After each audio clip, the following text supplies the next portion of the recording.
So it's good morning, guys. Morning, crafters. So just a quick update on this 20-foot trailer. No, overall length niya is about 20 feet length. It has 3-door. Yan. So this is made of 1/4 inch thick. No, makapal po yung bakal na ginamit. Sobrang bigat. That's why we opted to put a 2 wheels, no, for the smoker.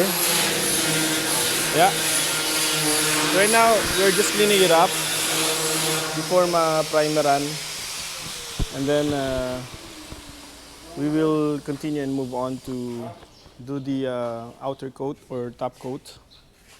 It is insulated firebox, no.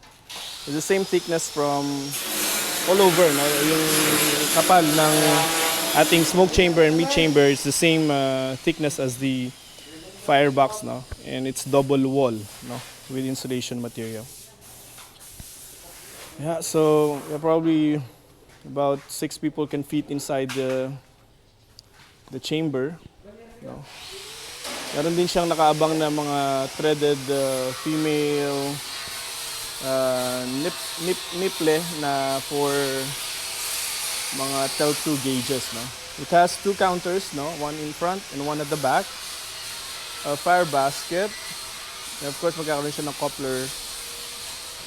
Yeah. So that's it. This will be running the streets in Isabela. Yan. So doon po siya papunta. This is the first of the installment of 3 big builds that they ordered from us. Another one is the whole hog trailer with the wood burner, and then yung talagang mismo ano nila, no, food trailer nila. Right, so just that's a quick update for this build, and see you on the next video. Ciao. Smoke on.